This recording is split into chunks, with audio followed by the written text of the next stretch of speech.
Okay, regardless, please turn your cameras on if you can, but no worries if you can't. I'm Xiao-ke, I go by XK, I use they, them pronouns. I'm a senior at Princeton, studying economics. I'm giving this workshop and I'm very excited to be here. Okay, so I'm going to try to achieve four main things in today's workshop. The first is to explain what first principles mean and why they're relevant in debating. The second is to talk you guys through some examples of traditional slash like first principle trade-offs that happen a lot, and then talk about how to identify those. The third is to explain how to win first principles, like um, characterization and weighing. And the fourth main thing I'm going to do is like look at some motions and explain how you can identify the relevance of first principles to those, even if they seem relatively opaque. And before we start, once again, I'd really, really appreciate it if people could have their cameras on or otherwise engage in some way, because I hate lecturing to a blank screen. Okay, so the first thing I'm going to do is I'm going to walk you guys through a bunch of different motions. Hey, thank you for turning your camera on. And all of them will have like things in common. And I want you guys to like think about what the most fundamental clash and trade-off in a lot of these motions are going to be. So the first one is a pretty classic one, which is this house believes that protections from international law should not apply to combatants from terrorist organizations. So for example, prohibition of torture, guarantee of post-conflict release. So basically, like whether or not it is justified to commit torture on individuals in select circumstances, i.e. the case of terrorism. The second is this house believes that after meeting their basic needs, individuals have a moral responsibility to donate their wealth towards poverty alleviation. So basically, like once you've met your basic needs, should you or should you not be required to donate all your excess income to charity? The third is a pretty traditional, like a classic philosophical case study or thought experiment about the city of Omelas, which is like fake, but often cited. And it's an example of a city where things are basically perfect. Everyone lives a really, really good life. There's no conflict, etc. But all of the city's prosperity is contingent on the suffering of one child, who is, completely exploited and deprived of human rights. And the question of this debate is whether or not it is morally conscionable for such a city to exist, and whether therefore you as a citizen of the city should or should not walk away from this basically perfect and idyllic world where at the same time there is immense amounts of suffering. The fourth is about eye in the sky surveillance, which is basically whether or not extreme levels of government oversight are justified if it is in the service of increasing safety and security overall. And the final one is about disallowing conscientious objections to military conscription in democratic countries. So whether or not individuals should be allowed to opt out of mandatory military service. Okay, so those are the five motions that we're looking at this moment, about torture, about poverty and donations, about this hypothetical city of Omelas, this eye in the sky policing, and about military conscription. So those are our five motions, and all of them surround one central first principle trade-off. Can anyone give me a guess as to what that trade-off might be?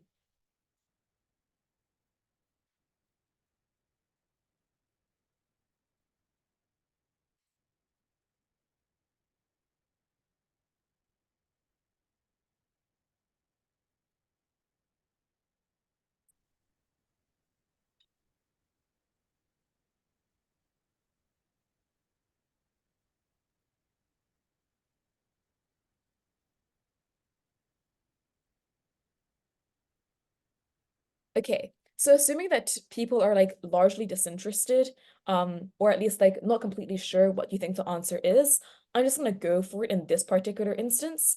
Um, the most fundamental trade-off in all of these debates is one side always defends individual rights, and the other side is about collective happiness and well-being. So in the torture debate, for example, what's the individual right that prop is trading off here?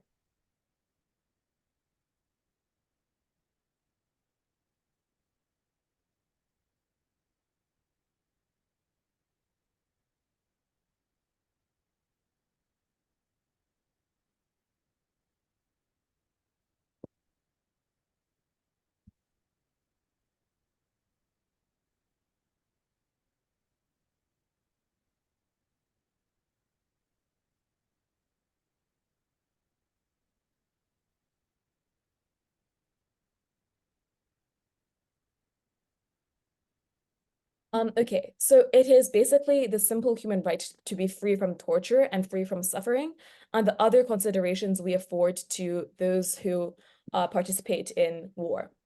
And the collective benefit that they're safeguarding is then the safety of people who might be attacked or hurt in terrorist fights. And it's basically a question of like whether or not committing these kinds of violations is going to subject you to basically being deprived of these fundamental protections. Very similar motion, what is it that side proposition is trading off on the individual personal level?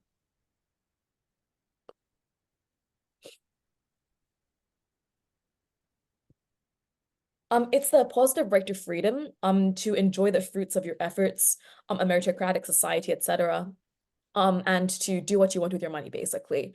And the idea is that that individual freedom to choose and do what you want is less important than the collective's ability to not suffer, from the trials and tribulations of extreme poverty. The third one is a bit more interesting. And I think it's much, much more direct. And it is just a question of like, what are your obligations as a person?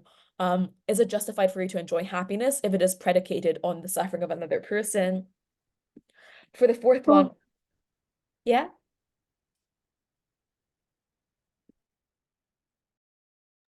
Okay, maybe just an accident. Um, the proposition is trading off individual privacy, and protecting safety by creating deterrence, for example, or being able to better enforce crime, punishment, um, and laws. And for the fifth one, individual benefit is going to be your ability to choose, to bodily autonomy, to your life, to safety. And the collective security is the national security of your country, the ability to respond to conflicts and crises, for example. And again, it goes back to what the obligations of each individual are. Okay, so walking through those 5 examples should have pretty clearly illustrated an instance of where there's a clear trade-off between two very fundamental concepts of individual freedom and rights and collective security.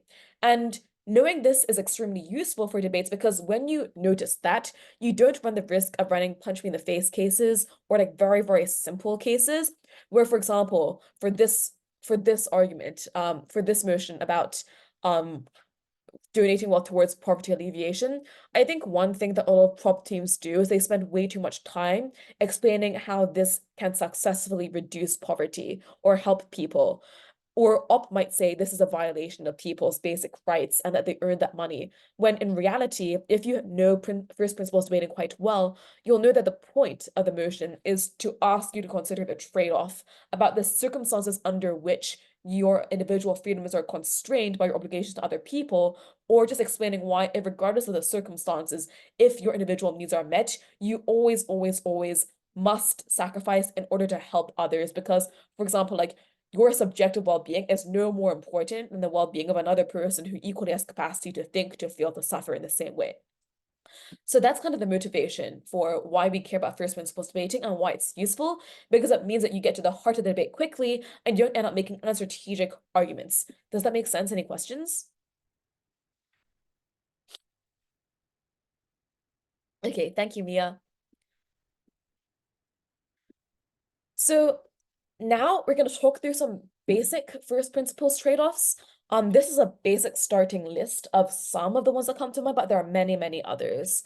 So first, collective individual rights. We talked about this already. Another very fundamental first principle trade-off that happens a lot is about subjective freedom versus objective quality of life. So, for example, in the rural-urban migration debate about whether or not we should like restrict inflow into megacities, for example, one classic argument is that people, even if it's difficult in these kinds of big cities, have a right to choose to move there anyway, even if it's worse for the quality of life. And this notion about the circumstances that are required to have informed consent and to buy into that choice is at the heart of many debates about things that people might do that are inadvisable for their well-being, but that they themselves want to pursue. For privacy versus security, that was also partially the eye in the sky policing. Another similar one might be about the debate about whether or not we should report the private lives of politicians. So this certainly violates the privacy of these individuals, but is potentially good for the country and for democratic principles generally. The fourth is economic growth versus inequality.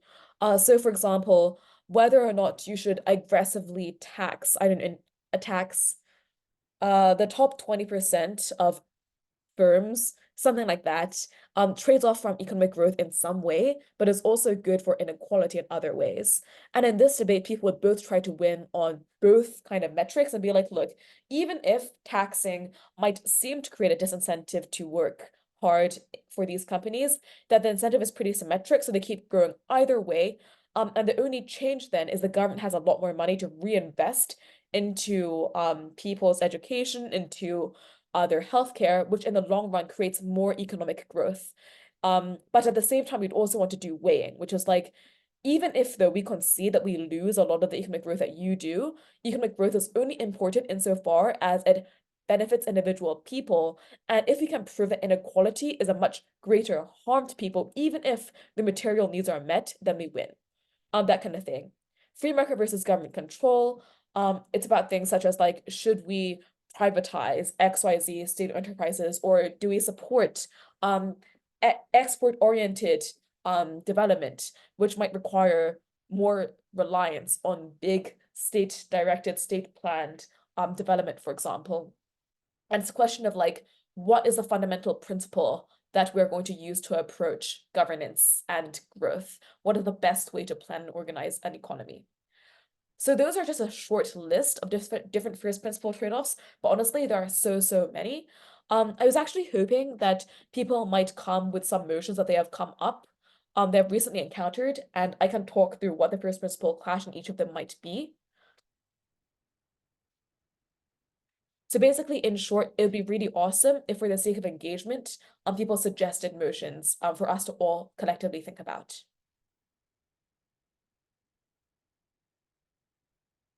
Otherwise, I'm happy to also just like spam a bunch of motions, and like just look for one that people are more likely to find interesting.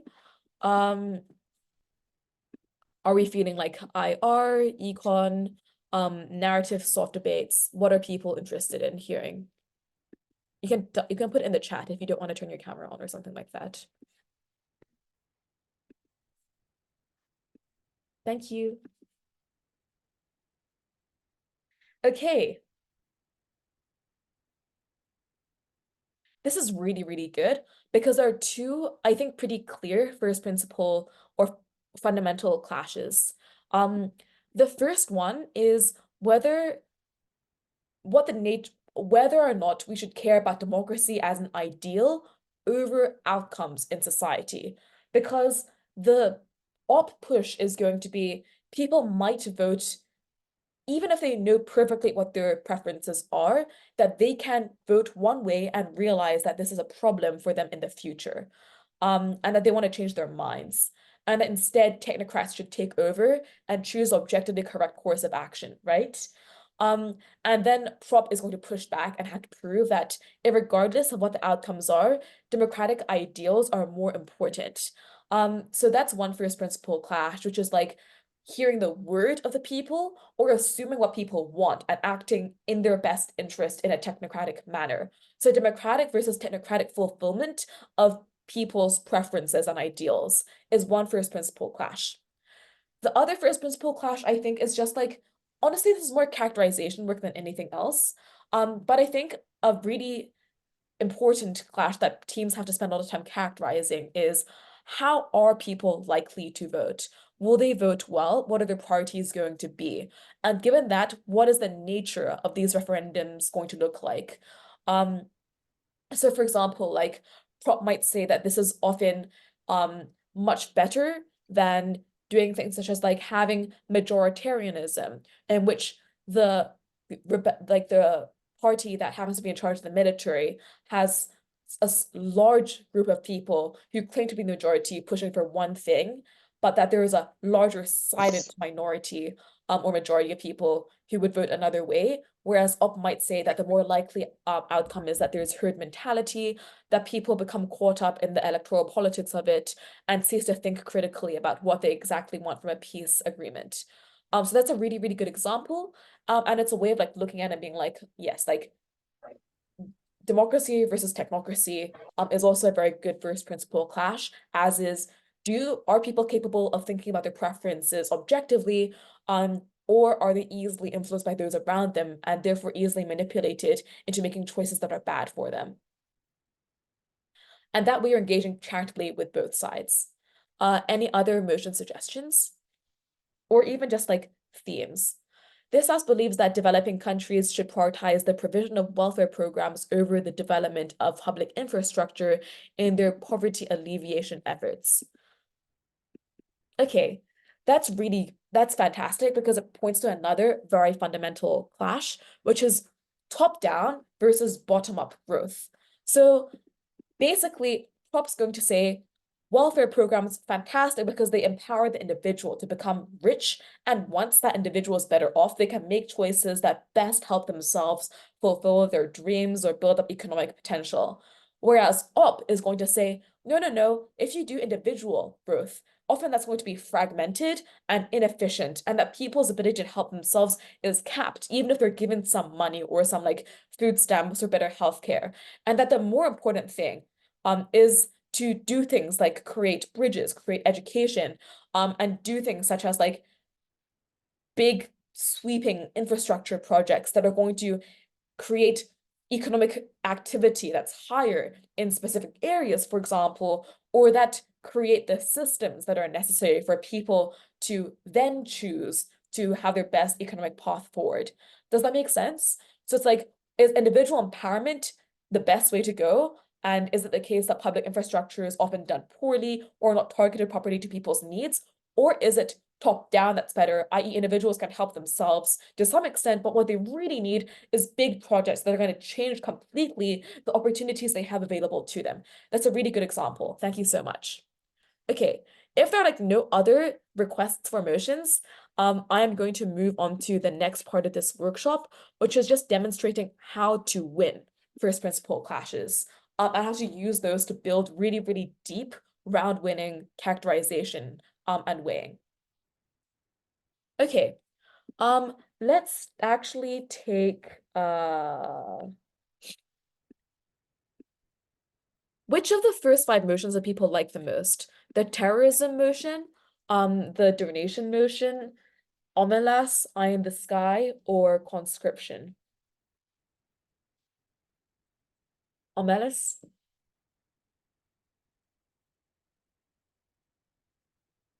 Okay, honestly, that's so fair. I was hoping that you wouldn't say that because that is definitely the one that's the most annoying to debate.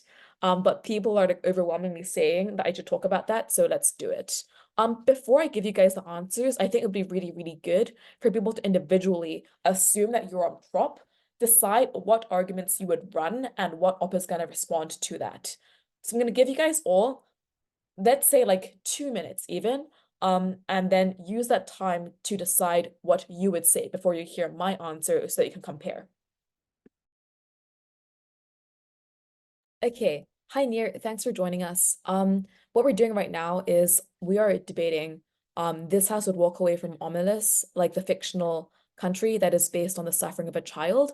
I've given people 2 minutes to talk about what they would run on prop and on op, and then use the first principle clash of individual rights versus collective security to approach the best possible gov case. Does anyone have thoughts on what they would run on gov and want to share with the rest of us before I give the answer?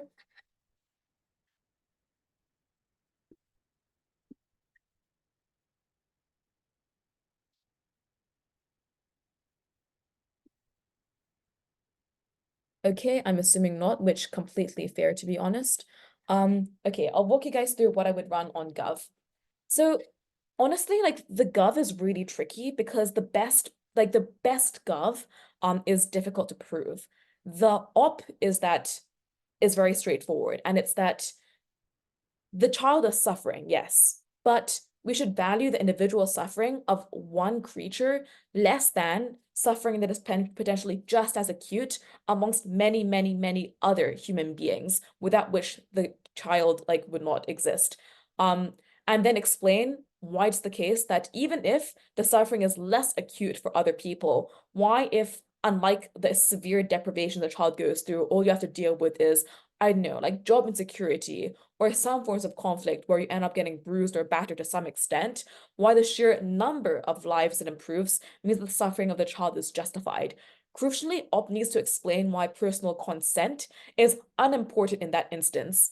And I would do that just by running towards the middle and being like, the child has no say. This is a deep tragedy, but neither does any of the other people who would also be suffering and born into suffering in another city outside of Omelas, where you have way more suffering as a virtue of the conditions into which you were born. And be like, this child is in this magical space, yes. But that doesn't actually change anything compared to the arbitrary nature of suffering that exists all around us. And I would say something about how like it's also the case that um you have a greater moral obligation to yourself than you have to the child. Why, if you leave, nothing is going to change. So you're purely making like a moral statement that doesn't help the child, but which substantially harms you. Um, and then be like, I am the only person whose subjective happiness I can with certainty control for. The fact that I am myself and this behavior might be considered selfish is not a good reason to discount my own happiness. I am responsible for my own happiness, ergo I should stay in Omelas and increase it. And that's a pretty strong op case, right? Because there are lots of different strands towards it. So prop is more difficult because you have to really get around the big op push. It's just like nothing is going to change in Omelas because you left the city. What is the difference here? And the way I would do it in an actual BP debate is like a lot of like fuckery. And I would just try to muddy the waters by being like, actually, your life would be much worse within Omelas than outside of Omelas. I talk about things such as how like individual efforts to improve your life are artificial in Omelas because there's no such thing as like true suffering.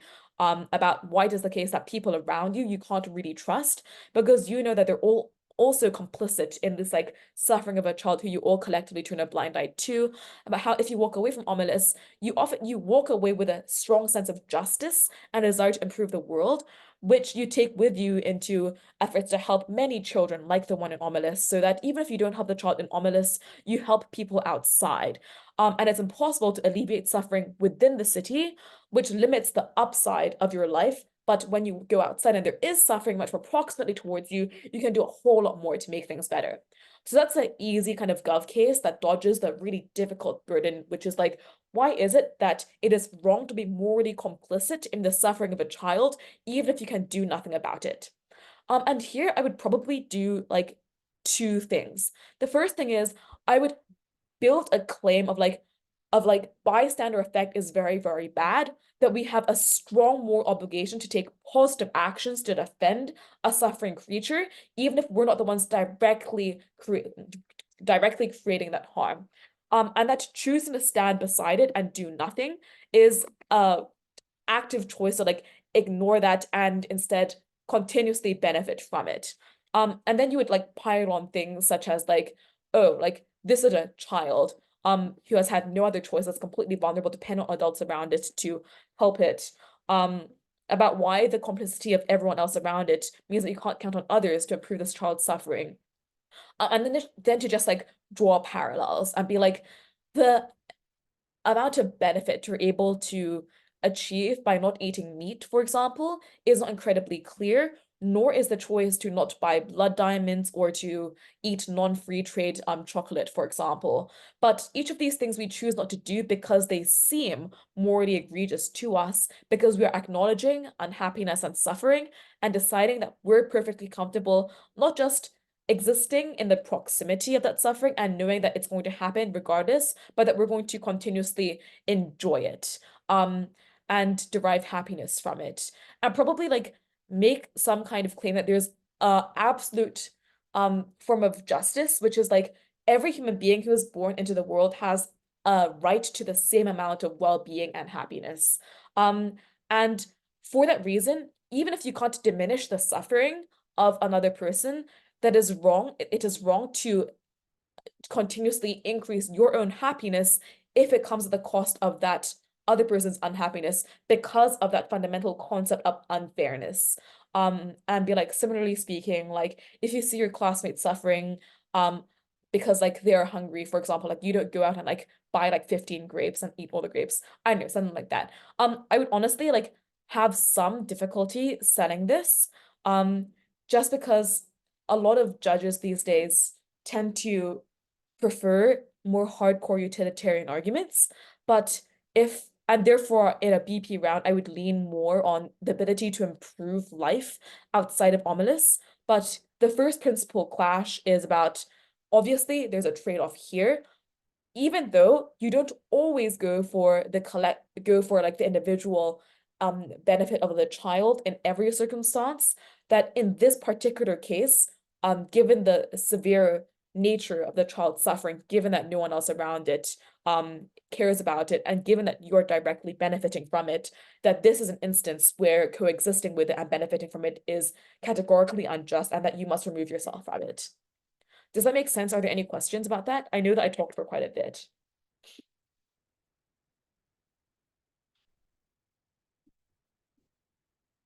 Okay, so let's generalize that to how to win first principle clashes overall. And I'm going to pick like a clash that's more like other motions that you're going to see overall. And I am going to combine this with my efforts to teach you how to apply first principles debating to really opaque motions where the meaning isn't immediately clear. Um, and I'm going to give you two annoying debates to choose from. So the first one is about odious debt.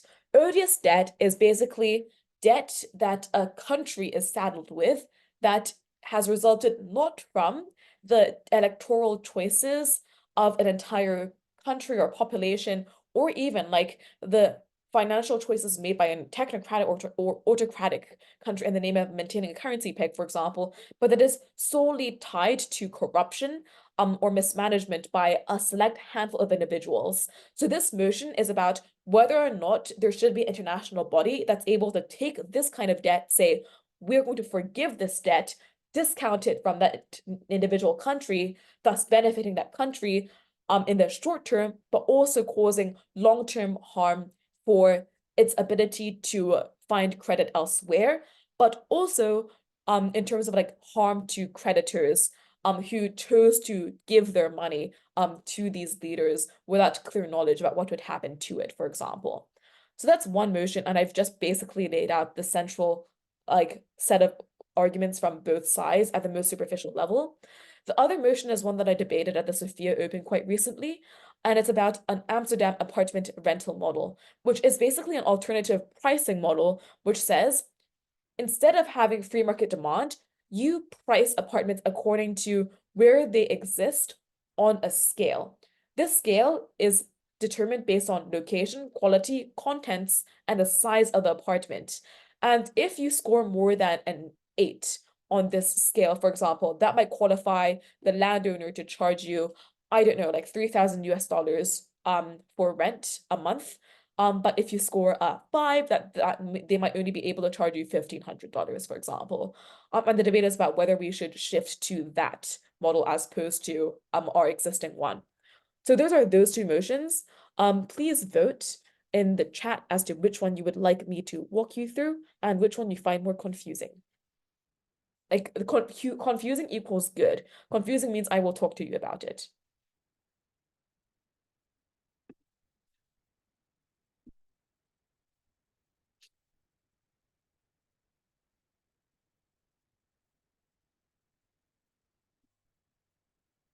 Nice. Okay.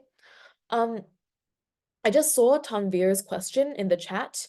Would it then be a futile effort from Gov to try proving why the feeling of being less guilty is probably more instrumental in pursuit of happiness? Not at all. I think that that's like the easy way out that I was talking about for the Gov in This Has to Walk Away from Omelas, which is like you can way easier prove that you make yourself happier by leaving Omelas, by finding fulfillment, even if you are unable to find material wealth. But that I think the more challenging first principle clash that I'm trying to demonstrate here is about the circumstances under which being complicit to an individual's suffering means that you ought to sacrifice your own happiness, for example. So that would be a completely legit argument to run. Okay, so most people are voting for odious debt, but since the question from Near is really simple, I'm just gonna bang through that super quick.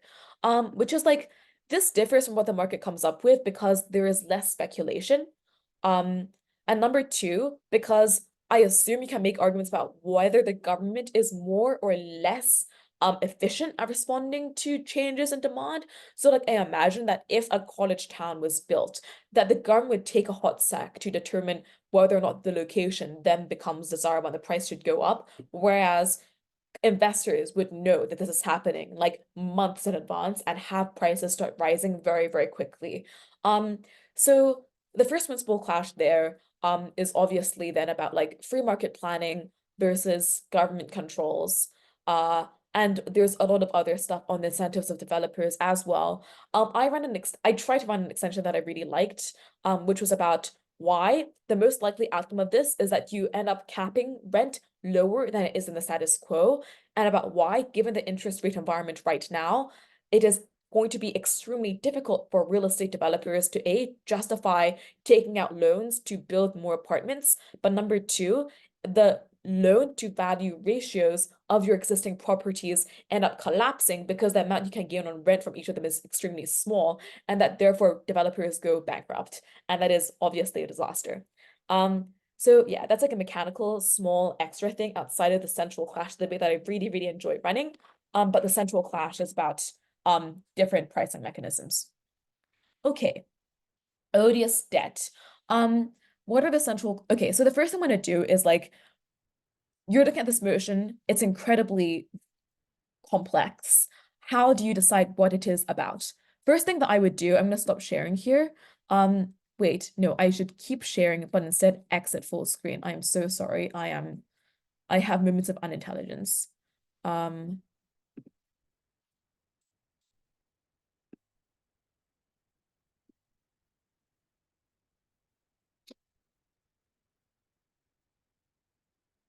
okay, shared. An odious debt. So the first thing that I usually do when I'm lost on motions is I highlight keywords. So international court is a keyword. National debt is another keyword. Odious debt is a word. Sadly, when I looked for this motion online, like there was no info slide, but presumably you would know what the definition of odious debt is at this point. The debtor's nation request is another keyword. And then obviously remove the obligation of the nation to pay is a keyword.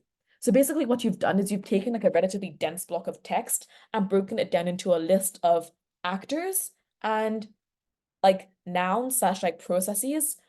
No, actors, nouns or things, and processes or actions. So the actors are talking about, this is going to be an international court and a debtor nation. And you can also extrapolate that given that this is a debtor nation, the another actor that's involved is the creditor nations or the creditor entities like hedge funds or other investors that are private.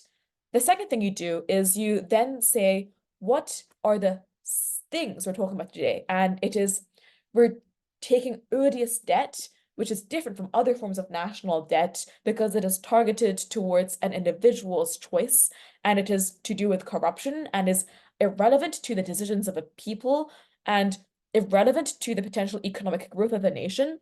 And you take national debt. So obviously this isn't about private debt. This is about debt that affects an entire country.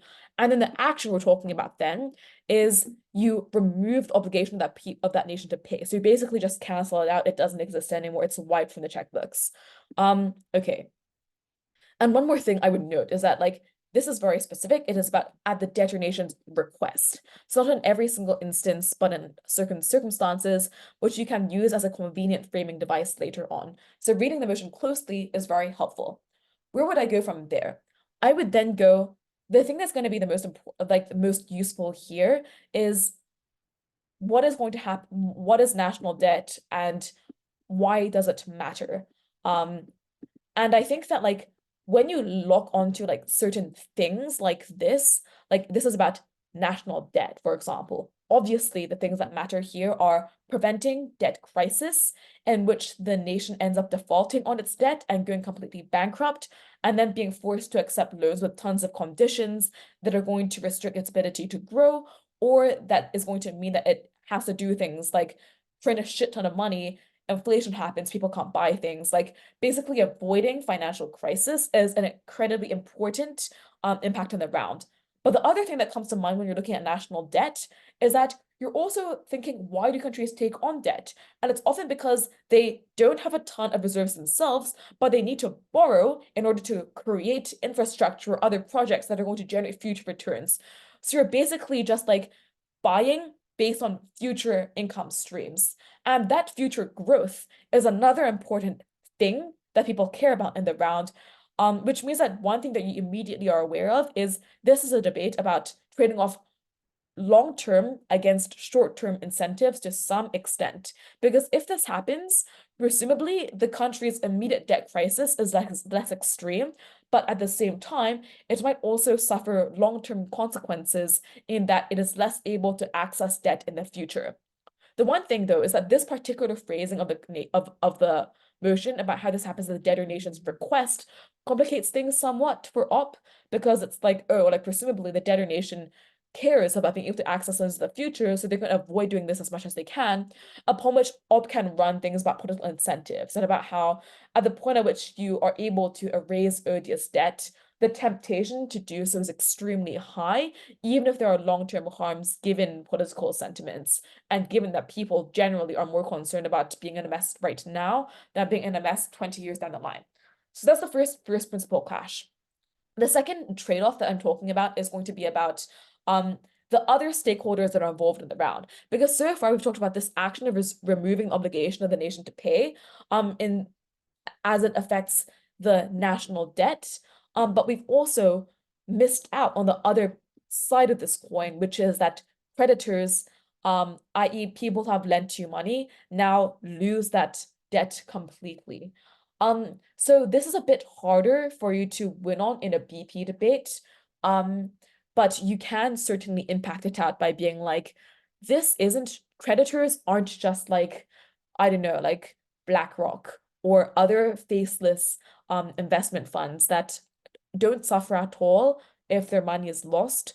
A lot of the actors that buy sovereign debt are going to be ETFs, for example, or funds that manage the savings of labor unions or pensions, for example, which might not be the savviest or the most high frequency when it comes to exchanging debt, and might therefore not see a debt trap approaching, but which perceive government loans in general as more stable, and therefore might over-index on them in their own earnings. But also just being like, well, like you earn the money, like losing all your money is a bad thing. And then what you do is then you weigh the interests of this particular country over the interests of creditors who have chosen to engage in a contract with you. And you explain why it is the case that a single individual's choice, i.e., the dictator of that country, should not be sufficient to fuck over a bunch of people who have lent you money, basically. And the important thing to do here is just a framing exercise where you don't frame in terms of we're comparing like 6 million people from this developing country with low income to like 6 investment banks, but rather you compare one dictator who has made choices that have fucked both the country and the investors up against the interest of these creditors as well as the thousands of people whose money they are managing, for example. So that's another first principle. Um, and since we're short on time, I'm going to jump straight towards how you would try to win these first principle clashes. The first thing you do is you try to win on the other team's best case scenario. So for example, on the short term and long term thing, for example, like you're on Gov, you know that you're winning the short term for sure. So you prove that like reasonably well. You explain why governments are going to be able to get a fresh start if they aren't actively like losing, like bleeding money by the day because they are saddled with such enormous debt. But then you also want to win the best case on op of the long term. And you come up with mex for why you're able to actually attract more long-term investment. So you might say something such as like forgiveness of odious debt often comes alongside regime change for XYZ reasons. Oftentimes like a condition of borrowing money, which you would have to do either way, also requires conditions that require the borrowing nation to allow democratic watchdogs into the country, which make it substantially more difficult and costly to rig elections, etc. So like basically, oftentimes this is a fresh start. Getting rid of odious debt makes you much, much, much more appealing to investors who are considering you as an option because on paper, like the amount of debt that you have as a country and therefore how likely you are to default in the future just is way, way, way lower, if that makes sense. So that's just one example of trying to win on the other team's metric, but it's something that you can try to do when you have the first principles clash and you understand what the best ground for each team is. And the second thing you do is you do a ton of weighing. So you can try to win on the other clash, and ideally you do, but you're less likely to win that than you are to win your clash. So the other thing you do is you do a lot of weighing about why the short term matters more than the long term in this case. So I would use two main necks here. The first thing is the long term is often hung on the short term. If it is the case that your economy goes through the drain because you are unable to pay back these kind of loans because no one's willing to refinance that debt because they recognize that it isn't actually anything that's going to generate income in the future. It was used to buy 50 Lamborghinis in a mansion. Then your ability to find other loans in the future is even worse. When people are in debt, they are unable to work or factories shut down, supply chains break down, you become a less appealing a thing for investment in the future as well. So that's one main mechanism of being like that is dependent on us. And then the other mechanism I would use is uncertainty to be like, maybe they get more investment on their side. But a lot of this is subject to many winds of change, circumstances such as like, what is the interest rate environment in 10 years? What is the worth of the US dollar versus your currency? Like all of these things affect your appeal as an investment destination way more than things such as like what your current government is doing with the money, because insert mechanisms here, but they tend to be like whether or not country investors are interested in giving money to developing countries in the first place tends to be a bigger hurdle than which country they're putting the money in either way. And then you would say instead, you know for sure, though, that people are going to go hungry if you don't appeal for this debt to be forgiven right now. And you have a much greater obligation to prevent that from happening than anything else. Okay, and that is my 45 minutes. I am going to stay here another 4 minutes to answer any questions that people might have. But thank you so much for coming, and thanks especially to the people who turned their Okay, cameras on and who engaged. I really appreciate it. Does anyone have any questions?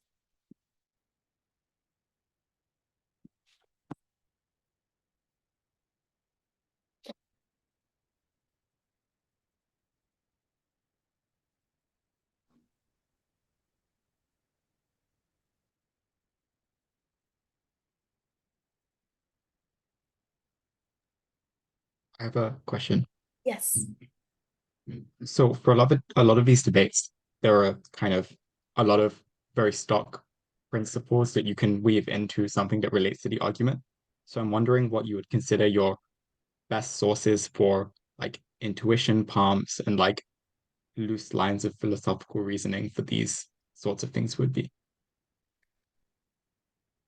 I just spend a lot of time honestly talking to my friends. If you have a world's prep partner, Isaac and I would just sit down, be like, what are some clashes that we've had to justify over and over and over again? We need examples to support these. And then come up with one example, be like, why is this example a good one? Let me find more detail about it so they can come up with a really fire introduction if I need to. And let me give the reasoning for it as well and see how cross-applicable it is to other things.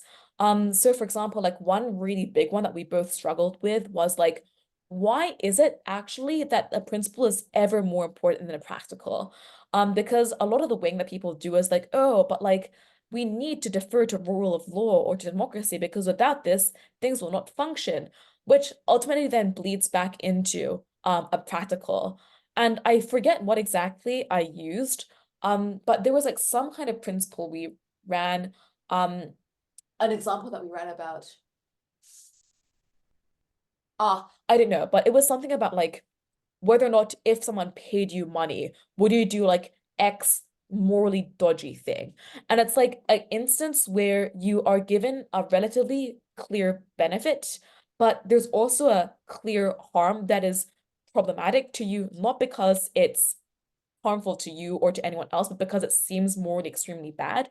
Um, and in those cases, you would obviously not act in that manner. Um, but honestly, if you spend like 5 hours doing this as soon as you can, this is going to have huge returns across the rest of your career. So I recommend you do so ASAP. Thank you. And a lot of the time you have these like principled arguments, and people will say in response that like this principle, or not in response, they'll weigh the principle by saying the principle is independent of kind of the pragmatic arguments in the round. But Mhm. obviously a lot of the times the principle depends on how much you can prove that the principle is infringed upon. But at the same time, if you made the principled argument, surely it's just the most important thing. So how do you kind of weigh like so like how Michael, I'm not sure how to formulate this. I How do you understand weigh the perfectly, I extent? think. I Yeah, think there are three things. The first thing is I think that pragmatic links have a place in principled arguments, not in the impacting, but in the mechanism. Because you need to make arguments about how pragmatically this is likely to play out in order to prove the margin to which the principle is infringed on, and that's perfectly fine and even necessary to ground it tangibly in the motion, right? The second thing is I would quantify the extent to which the principle is infringed upon in order to weigh it against other principles. Um, and the third thing is that the degree to which a principle is infringed upon matters because you don't unconditionally weigh the right to privacy over every pragmatic harm.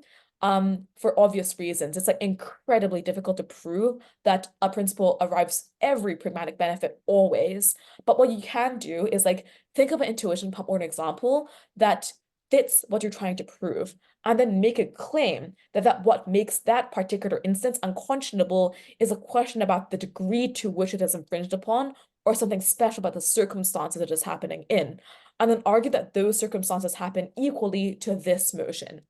And then to impact it properly, just do the negative. So don't say this principle is important because blah blah blah. Be like, imagine if this principle didn't exist in the example I just gave you. And then like give the judge the immediate like pang.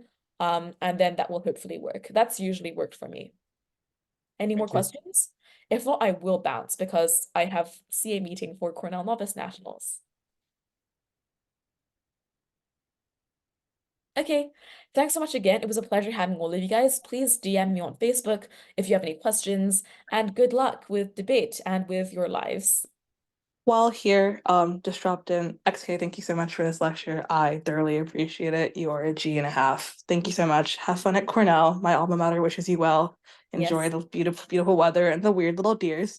And we'll see all of you at NAUDC. If you've not done your team registration yet, then you're not at NAUDC. So you better do that. XOXO Meg. Cheers, thanks. y'all.